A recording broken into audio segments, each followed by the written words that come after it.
out is that, thank you, Maruti. So we'll have the recording of the session available for all of you to go through in case you want to refer to anything after the session.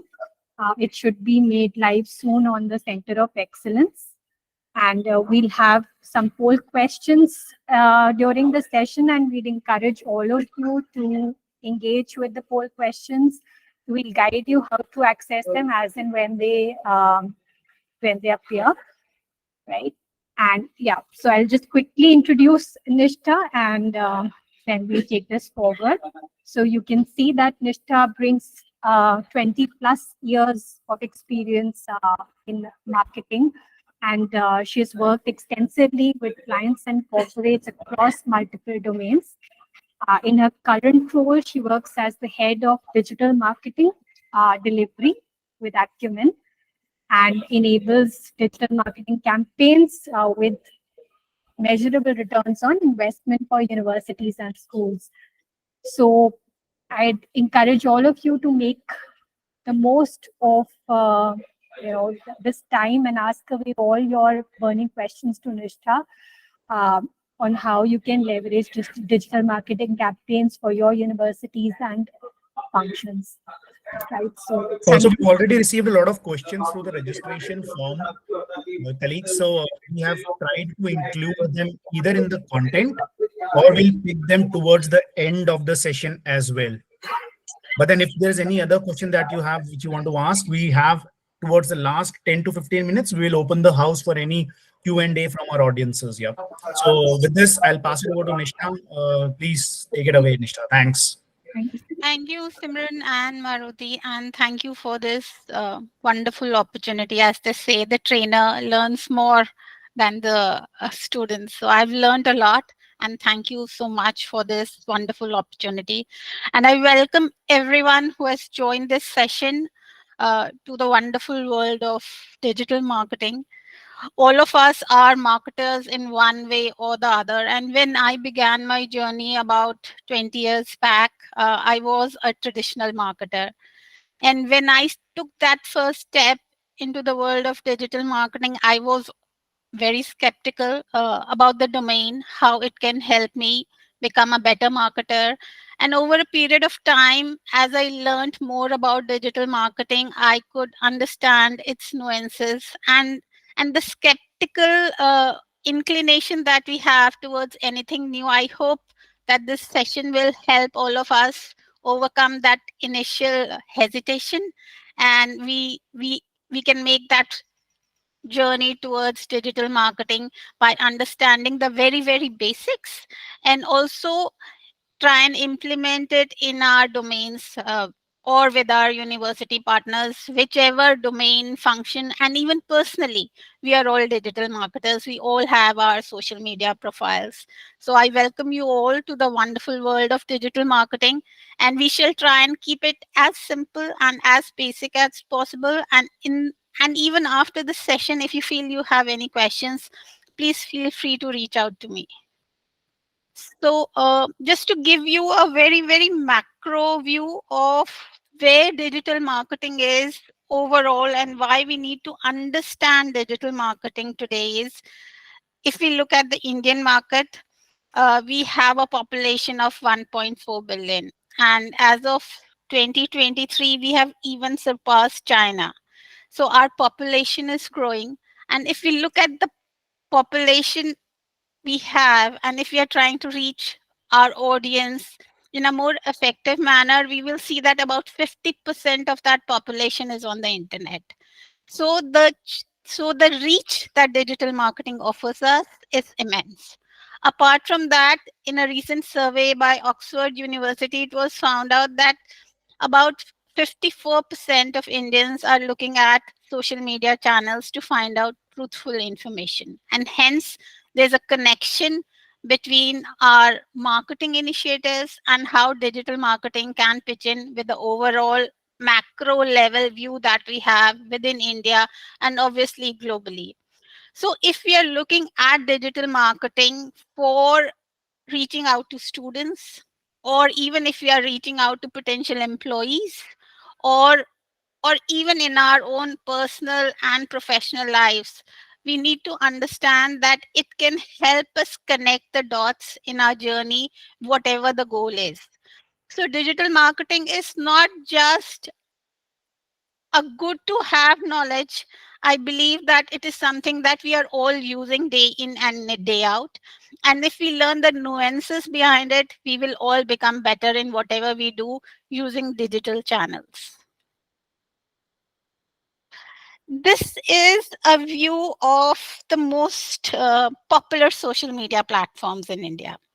Some names you will find it missing here, and this is because the survey, the survey platform which conducted this entire exercise did not include YouTube and Google in its survey options. And you will find that meta platforms are the most popular, be it WhatsApp, Instagram, Facebook. So, this is a view of where social media channels are being used in India and how effective they are. So Meta channels, and obviously Google is our top spot, but it is missing in this list. What is important here to note is medium is the message. So if Instagram is a social media channel, there is a different way people write and post and use the medium. If it is a Snapchat, people use it differently. And if it is a TikTok, it is being used differently. Each of these channels have their own distinct personality. The messaging on the platform, the audience on the platform, and the way they engage on each of these platforms is different. Hence, we need to study the persona of the social media platform and how we interact with our audiences in each of these platforms. That becomes very, very important for us as digital marketers.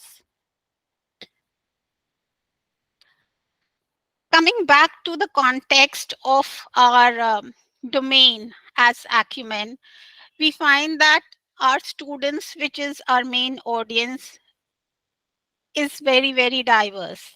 It is there in tier 2 and tier 3 cities in India. It is also there in the neighboring countries of Bangladesh, Nepal, and Sri Lanka. So if I am an in-country representative of a university, how can I reach this diverse audience in a given time frame and in a very, very effective manner? Despite the fact that I'm attending multiple events, I'm doing so many webinars, I'm doing so many other school engagement activities, this is one medium that gives us immense reach to reach out to multiple students very, very effectively in a very personalized manner.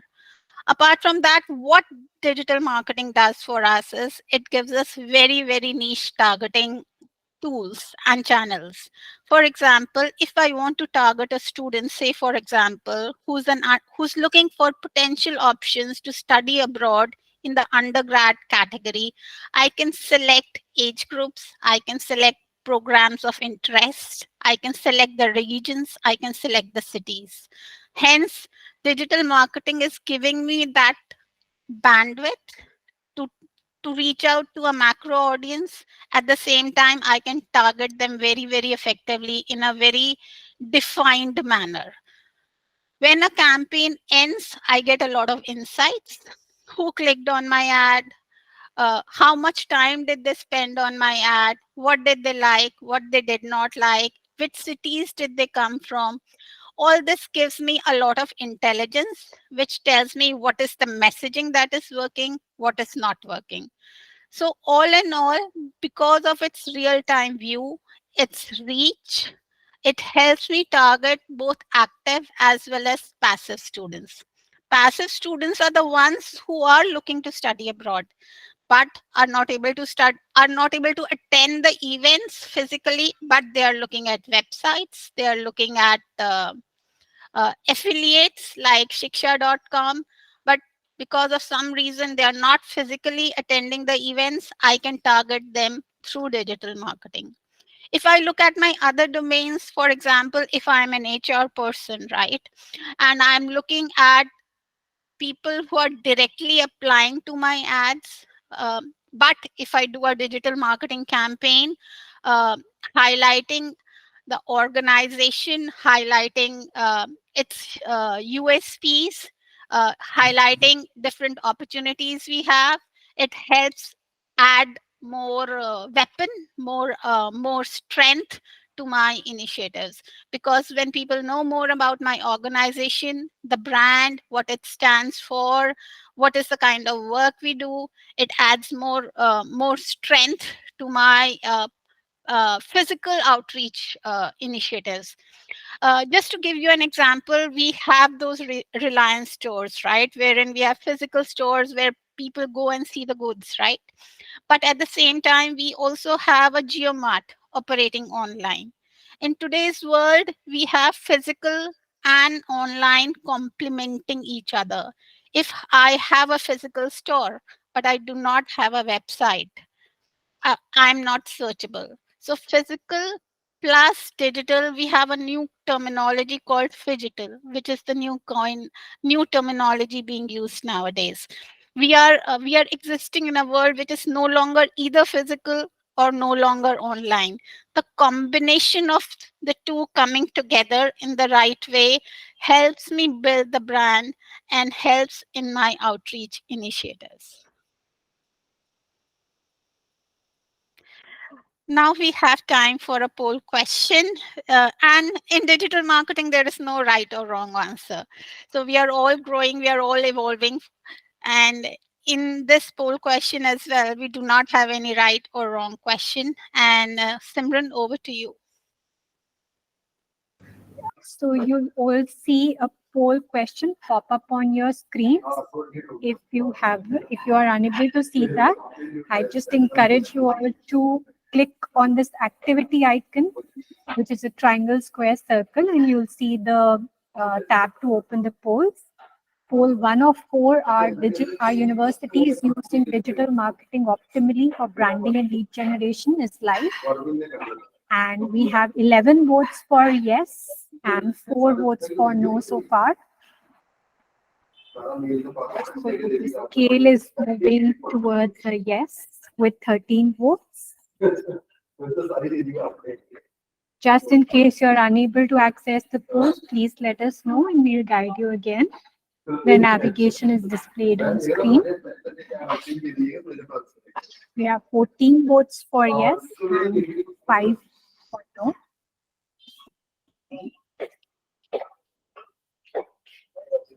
Great. We have a remark from Rebecca that some are and some are not.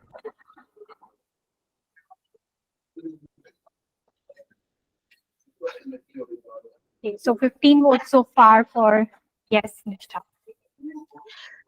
That's great to hear that our university partners are adopting this new medium, and we have digital presence along with the physical presence, adding to the branding and lead generation initiatives of our universities. So, the next question, which is very, very important, is once we have understood why we need digital marketing, it's where is digital marketing? Digital marketing is everywhere nowadays on the internet.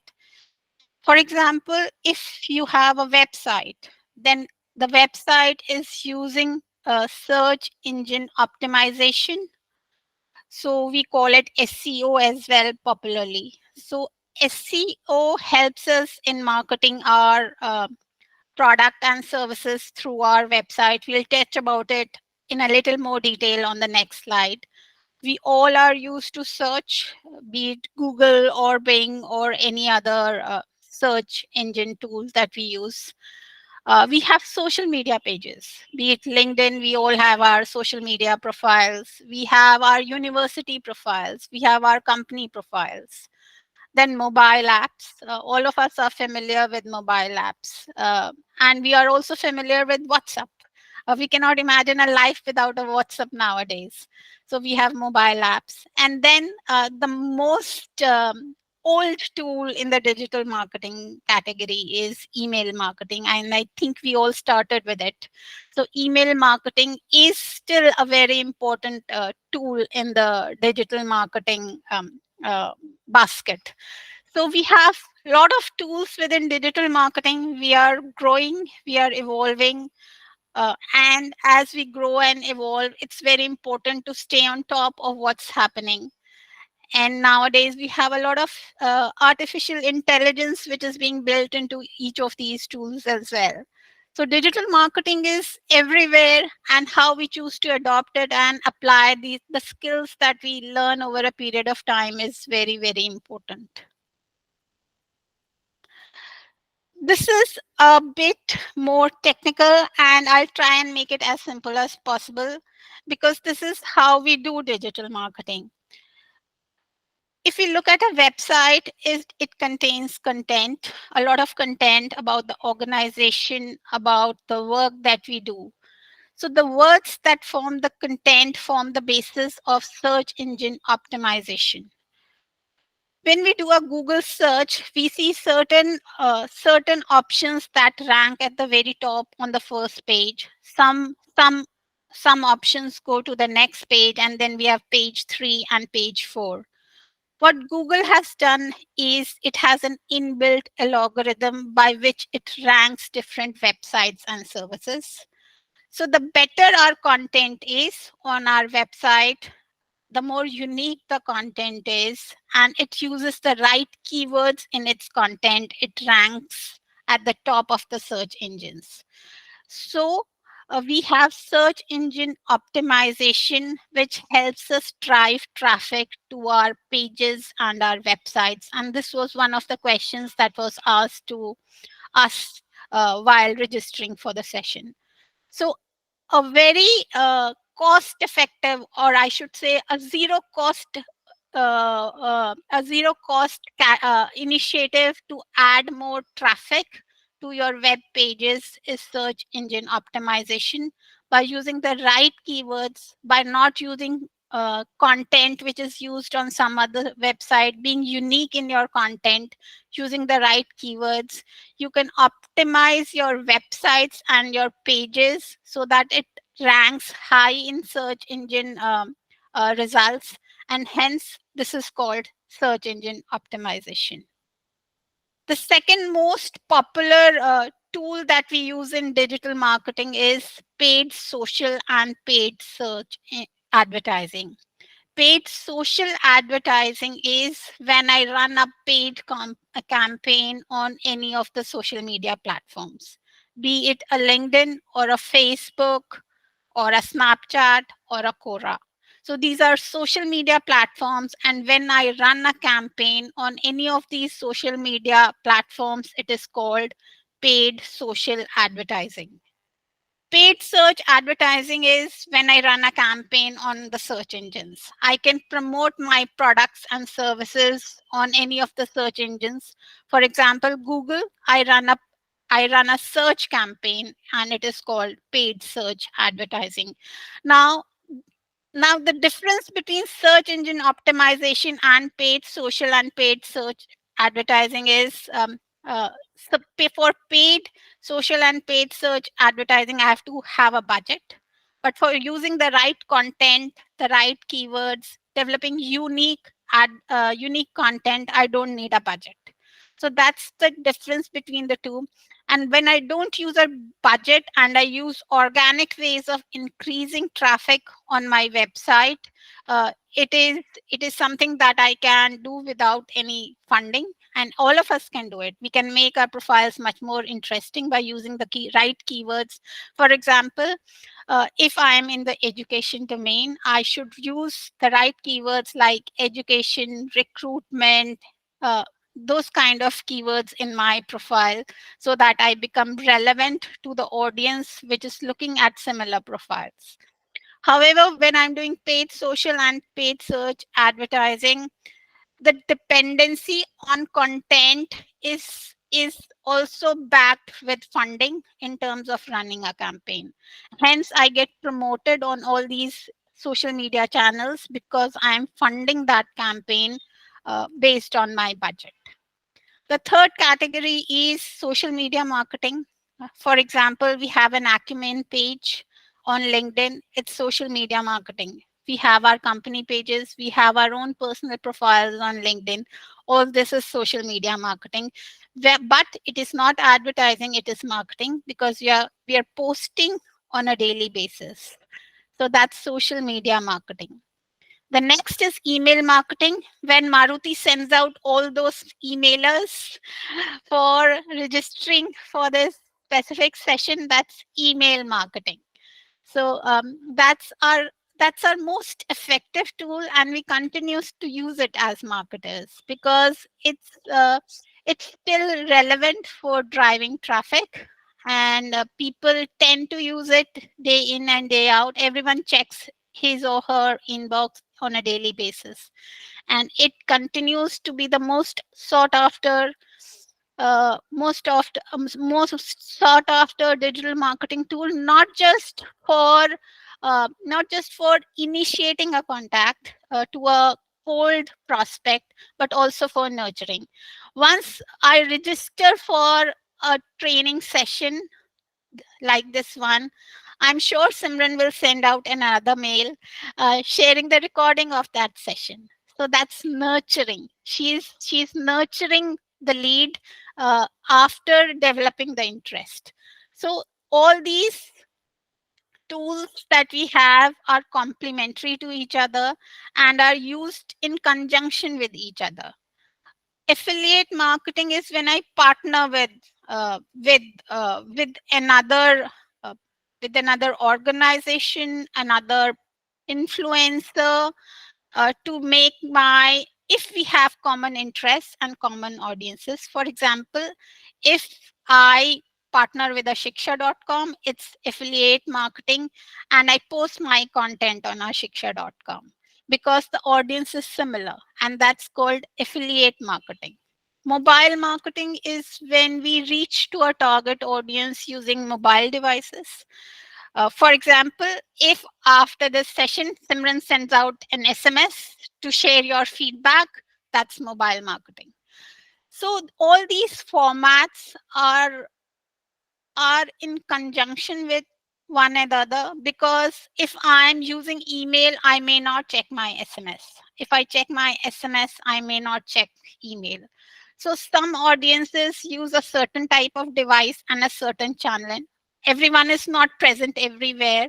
So as marketers, we need to understand which audience we are looking to target and where they are more popular, more active, and hence we take a call as digital marketers. Where should I allocate my budget to? Should I allocate it to paid social and paid search? Should I look at another partner for affiliate marketing, or should I use email marketing? So these are different flowers in my basket, and I may choose to pick some, I may not choose to pick some, and I may choose to pick all and allocate different percentages of my budget to each of these channels. So we have the second question coming up, and again, there is no right and no wrong answer, just to get a sense of where we are in our journey towards digital marketing. Right, so poll 2 of 4 is live. And I encourage all of you to please vote and share your opinion. Which digital marketing is most often used by universities for reaching students in your domain? So far, we have only 4 votes. Okay, so we have 4 votes for website SEO, 1 each for paid digital marketing and email marketing. And if there are any other, you could also share those in the chat box.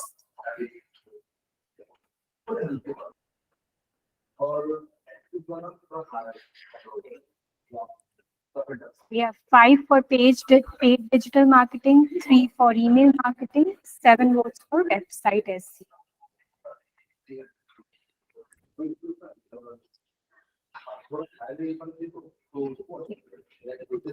So I think while we have figured out what our channels are, why we need digital marketing, it is very important to understand who we are marketing so that the story comes together as a whole. we need while we are targeting for a digital marketing campaign, we need to define some basics. For example, what's the age of a target audience, which country they are from, what is the language that they speak. So these are some very very basic parameters when we are defining our target audience. In some very very specific campaigns, we try and figure out what is the device usage of our target audience, the income level, even the cities where they are coming from. So it's for the digital marketer to make it a very very broad campaign or a very specific campaign or a very very personalized one. Depending on the campaign objective, we try and figure out the size or the universe of our audience, which in turn impacts our cost per lead and hence has a dependency on the budget that we have for the campaign. What is very important to note in digital marketing is that the journey of the student has to be very very seamless as he progresses in his journey for applying to a university abroad. When he or she starts looking at different options for studying abroad, uh, at that point in time, he's looking at website, emailers, and social media. And at that point in time, his questions are very, very macro at a country level. For example, what is the cost of living and what is the cost of education? So as he goes from awareness to comparison between different universities, and then finally applying to a university, we find that his journey changes, and hence the different tools that we are using to nurture that student in this journey would also change. From website mailers when he's starting out, because we want to inform him about what the university is all about, what the different programs are, what is the quality of education and what kind of support he will get. We then move on to the next stage when he wants to compare to different universities. Then we try and educate him through our campaigns that what is the admission criteria, what are his career prospects. And finally, when he gets down to apply to a university, we try and make it more niche. We try and make it more personalized through WhatsApp, through emailers, because that is one to one communication. And that point in time, we need to help him submit his application to the university, and we also have phone calls going out to the student. Finally, when he gets accepted to the university, we have webinars for all the students who have got an acceptance letter from the university, and we try and educate him about what he can expect once he joins the university abroad, and convince him. For example, the student may have 4 or 5 offers. We need to convince him that X or Y university that we are responsible for is a preferred choice based on XY reason. So our messaging will change towards the student as he progresses in his journey from being aware about a university to final enrollment. And at every stage in this journey, the channels will change, and hence uh, the messaging will also change, which we call nurturing or lead nurturing.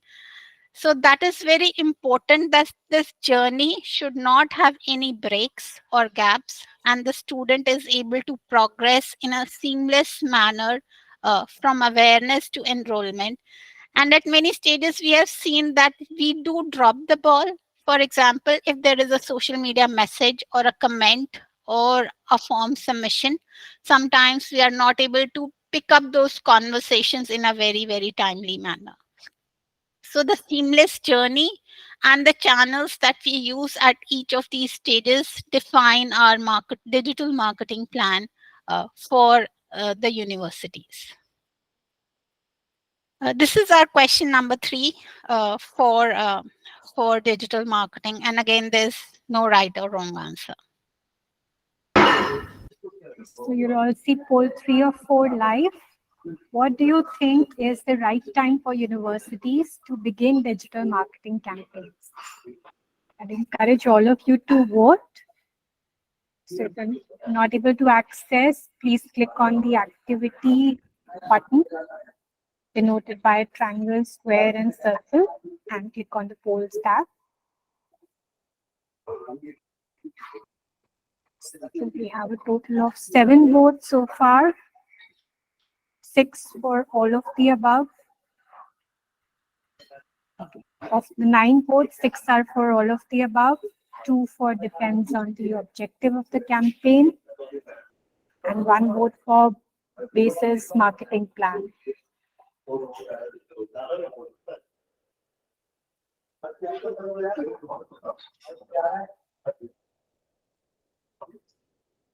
We have maximum votes for all of the above. As I said, Simran, there is no right or wrong answer, but it's great to know that everyone is so confident that it's all of the above. So moving on to our next what in digital marketing is why digital marketing is so popular nowadays, and almost every one of us is wanting to use this channel to reach out to our respective audience. As we know, it serves both the objectives of brand awareness as well as lead generation. And it is real time. We get results instantly. We do not have to wait.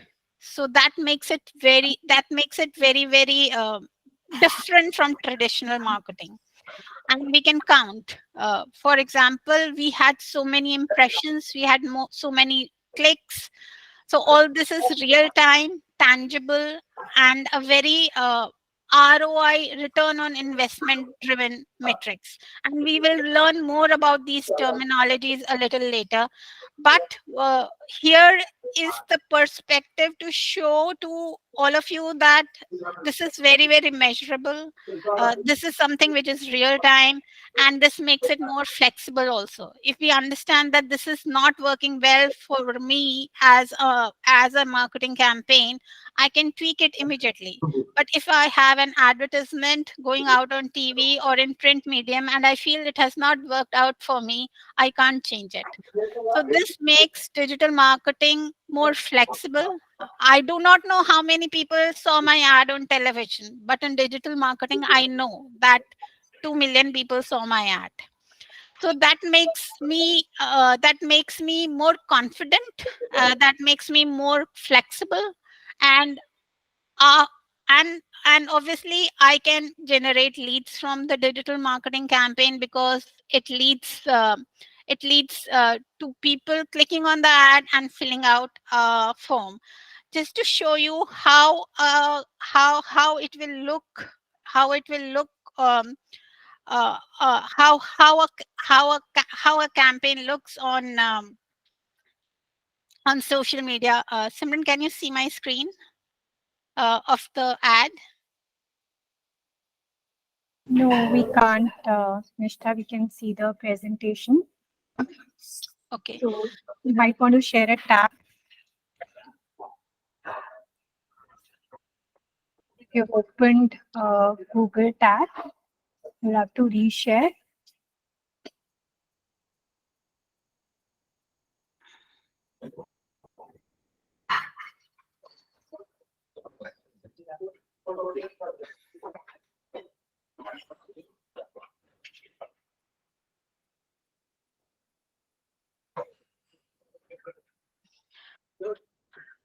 I hope it's visible now, Simran. Yes, yes, it's visible. So this is how an ad looks like on the screen.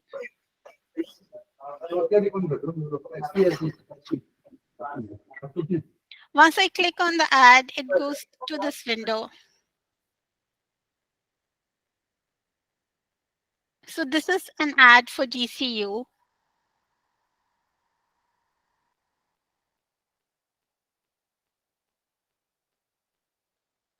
So this is the ad. This is how it shows on a screen once I develop and see that and promote it on different social media platforms.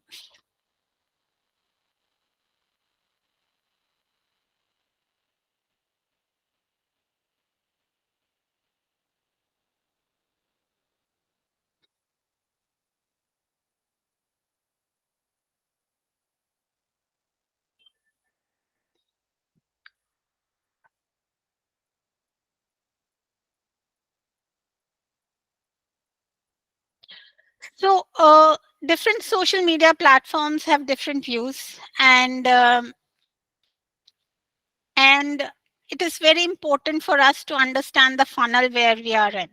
So there are 6 stages in the marketing funnel, and that's the general digital marketing funnel. So from awareness and discovery, which is our top of the funnel, and that's where we have brand awareness campaigns going out. Then we move on to comparison between universities as a student, right? That's where our consideration and conversion comes in. And then finally we have relationship retention and referrals, wherein we have the alumni, we have our enrollments at the bottom of the funnel. So each stage of the funnel has a different messaging and a different audience and the relevant platforms that we choose. Obviously, the universe also changes from awareness and discovery to consideration and finally enrollment. So these are the different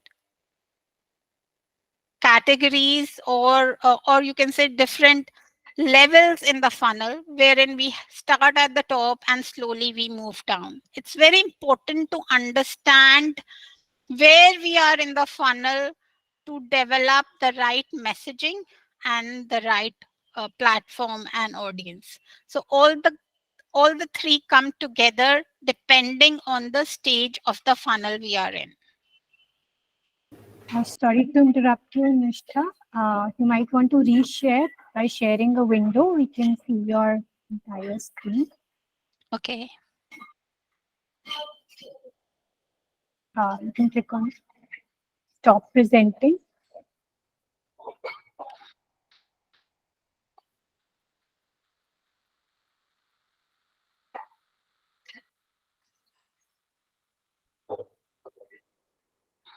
Uh, on the right, in the window where you can see. Yeah.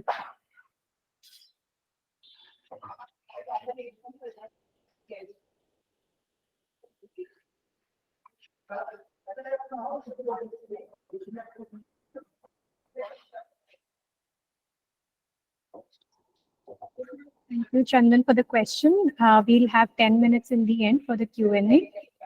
We'll take that up then. Is it visible now, Simran? No, Nishtha. So you will want to share a window.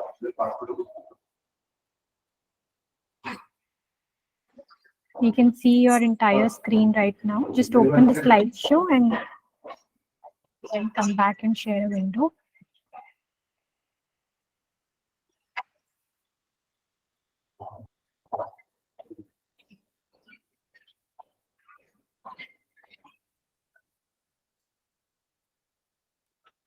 I hope it's good now. Yeah, all sorted. Thanks.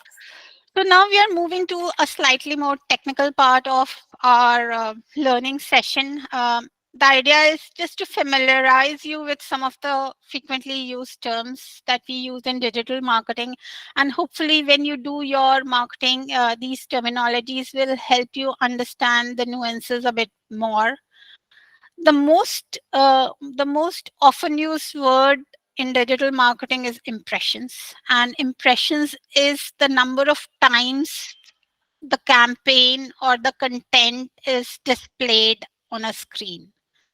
For example, if if I see an ad for Acumen 5 times, my reach is 1, but my impressions are 5. So reach is the unique number that saw my ad, and impressions is the sum total of the number of times the ad was displayed on a screen. So if I see the ad 5 times, impression is 5, but the reach is 1. So that's the difference between reach and impressions.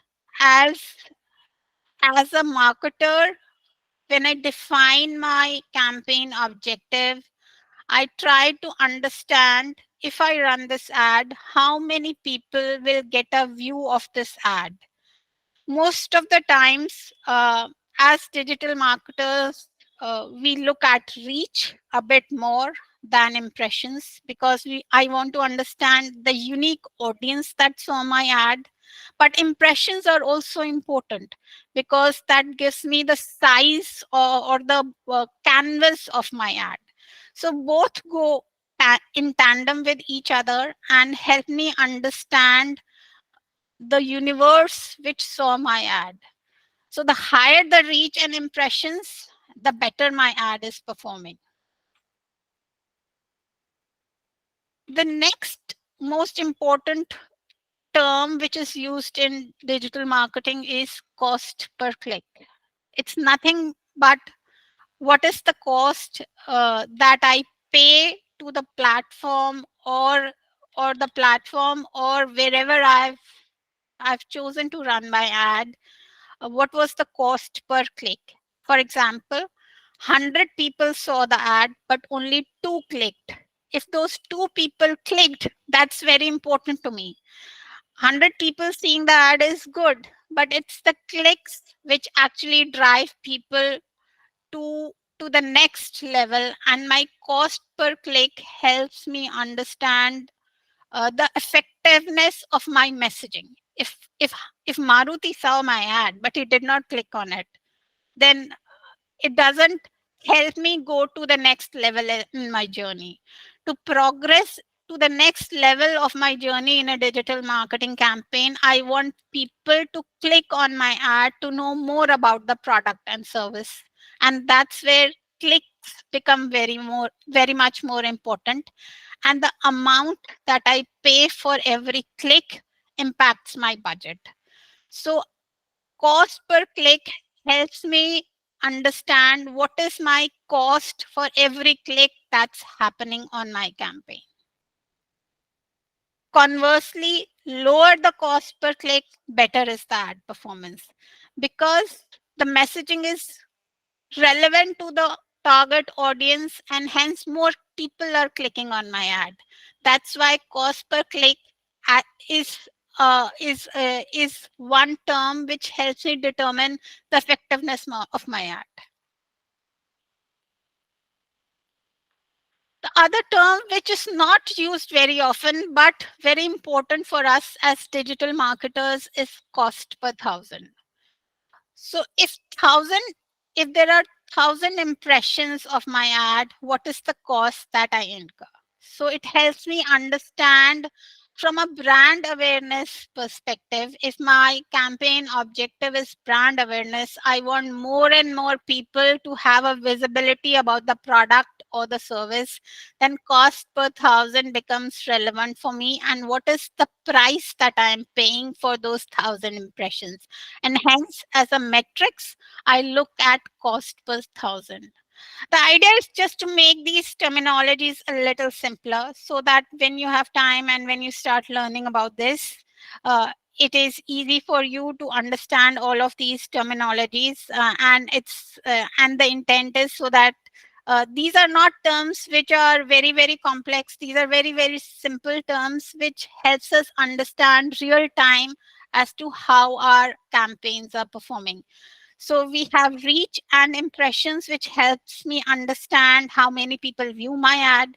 Cost per click is how many people are clicking on my ad and what is the cost that I'm paying for every click. Cost per thousand is how many people, what is my cost if thousand people are getting to view my ad. The most important metrics that is used in digital marketing to understand the efficiency of a campaign is CTR. CTR helps me understand if my messaging is right or not. If people if people saw my ad, it's the ratio of people who saw my ad and clicked on it. If people are seeing my ad and not clicking on it, that means that there is something which is either wrong with the messaging or the audience, and I need to look into my campaign to make it better.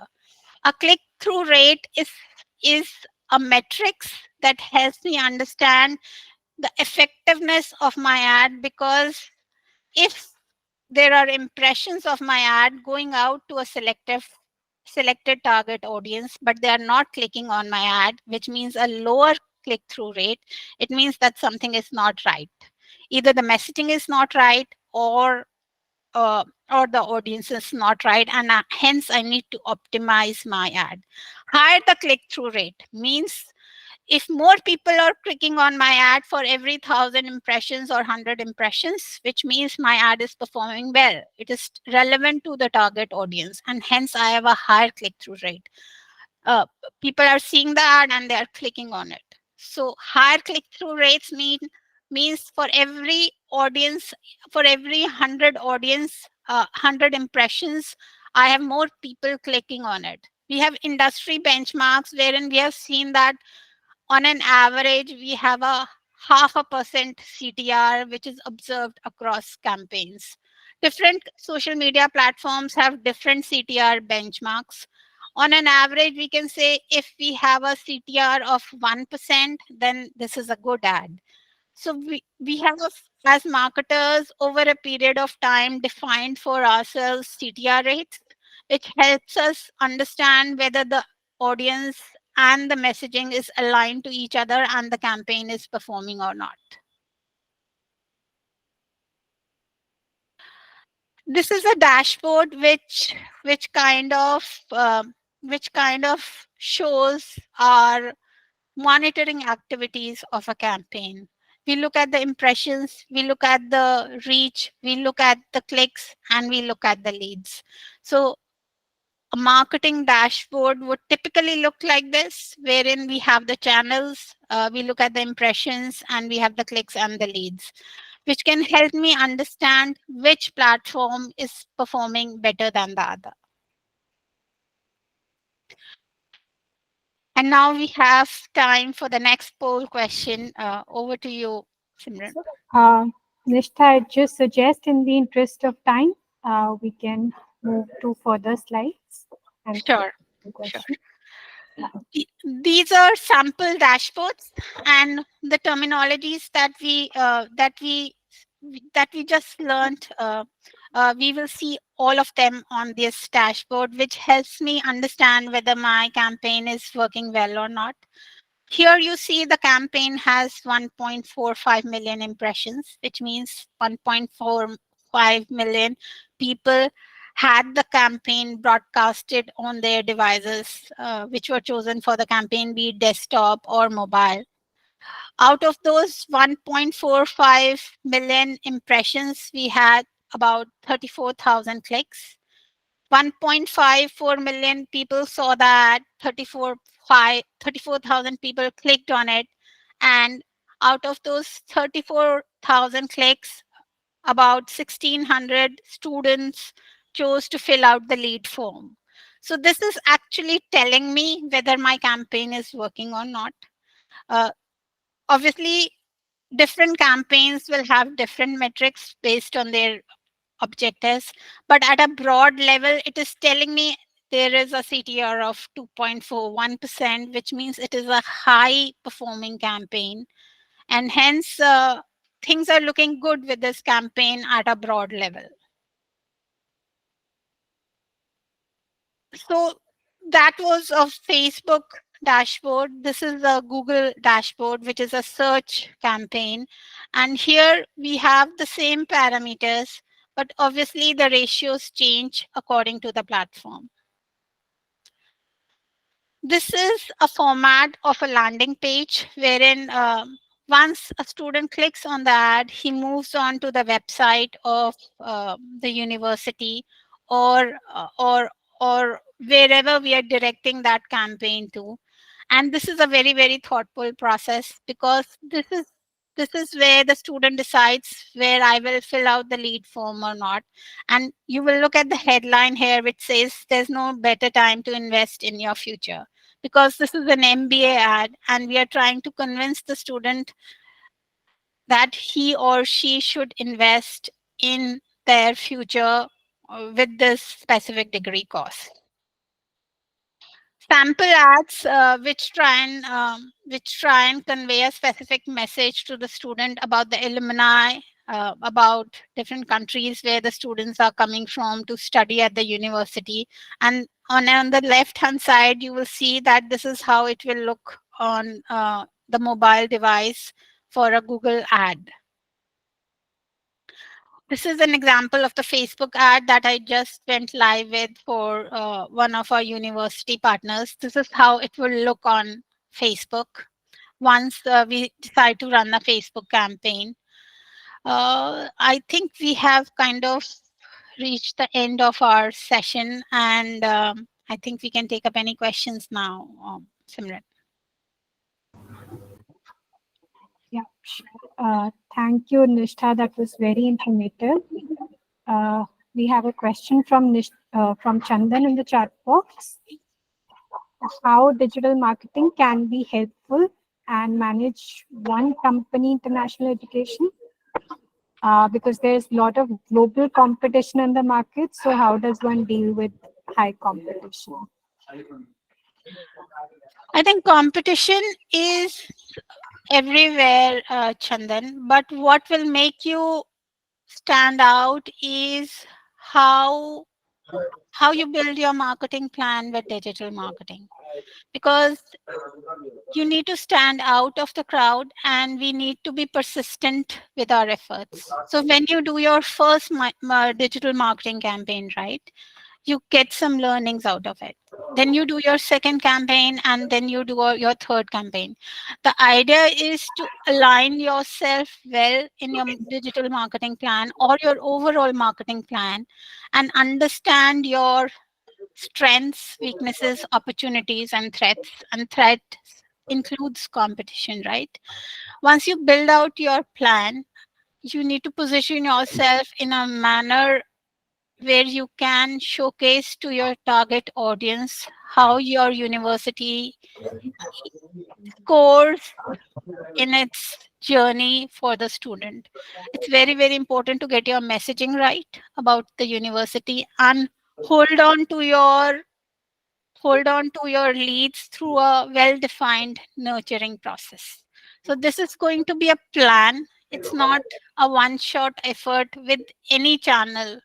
You have to build on it over a period of time. Ensure that your marketing plan addresses competition as well. Because when we do digital marketing campaigns, Chandan, we target keywords which are used by competition as well. We do our research as digital marketers. For example, and that's just an example, for example, a university is targeting a specific keyword which is, say, study abroad in UK, just as an example. And we get to understand through our research that these are the 20 keywords that my competition is targeting. I make sure that I also use them, so when the students see that specific ad, my ad also shows up. The second other important thing that we use in our digital marketing campaigns is targeting competition websites. For example, if you look at the Darden ad, when we ran this campaign, we made sure that we included all the top MBA schools websites, top 20 websites as an audience for our campaign. So when a student would search any of the other top 15 or 20 schools, this ad would also show up. So I think as marketers, when competition is getting aggressive, our planning needs to work in a way that we are able to build our plans in a very robust manner to ensure that we are also visible as a brand, and we convey our strengths to the audience in a very, very effective manner and a very transparent manner also. Thanks, Nishtha.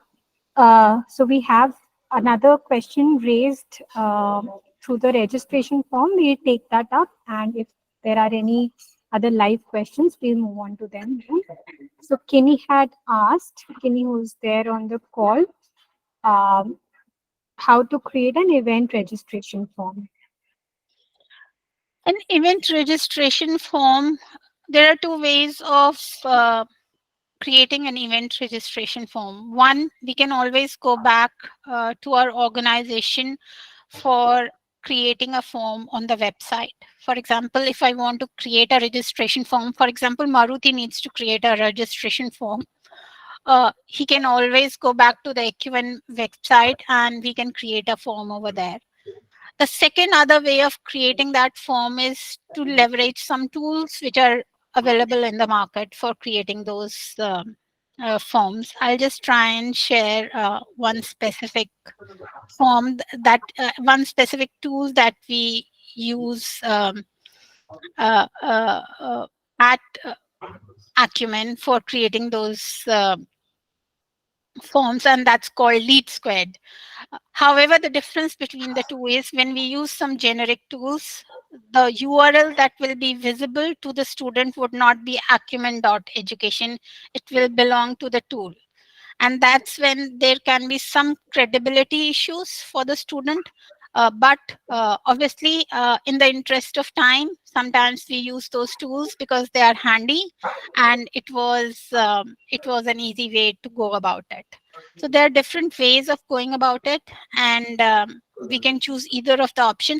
But something very, very important to note here is when we create an event form, either on our own university or company website or through a third party tool or software, we should have the access to the information or the information that is getting captured through those event pages. And that should be compliant with GDPR or whatever compliances that need to be followed, which includes getting a consent of communicating with the audience after he or she fill out the form. Great. Thanks, Nishtha, for that detailed answer. So we are at 2 o'clock, and I just request if there are any more questions, and we can briefly share the answer right now. And Nishtha, I believe I can say on your behalf that you would be available for them for anyone to reach out to you after the session as well. Absolutely, absolutely, Simran. Any other questions?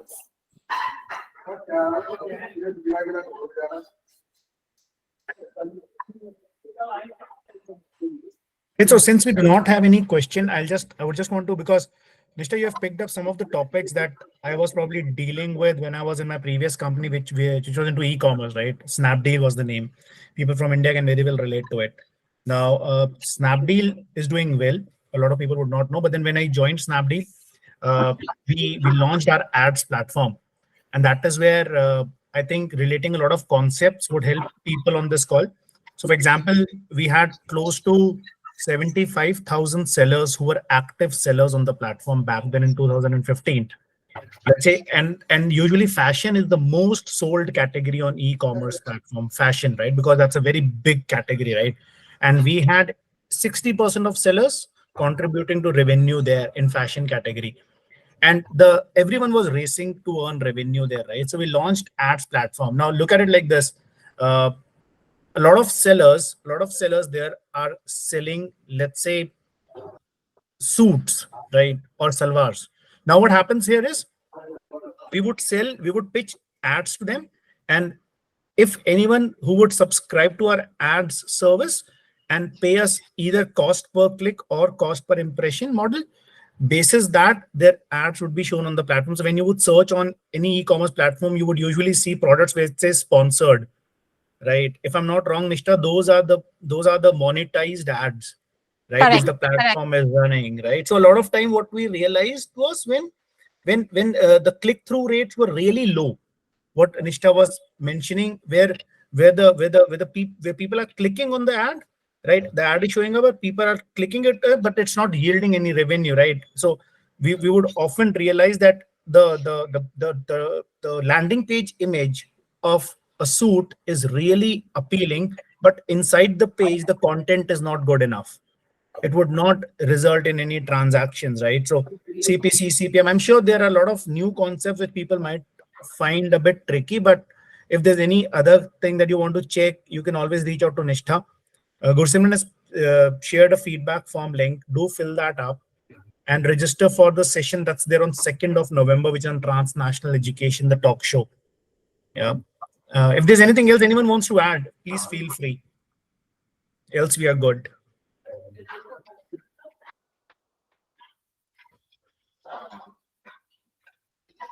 Thank you for joining, everyone. Happy Friday. Please, I Nishtha. really thank, yes, Maruti, Simran, and everyone. I really thank everyone who has attended this session, and I hope this can help you started in your journey towards digital marketing. Thank you, everyone, for joining in. Thank Thank you, you, thank you, everyone. thank you, thank you. Ashish has raised a hand. I just noticed. Is there something, Ashish, you want to mention, please?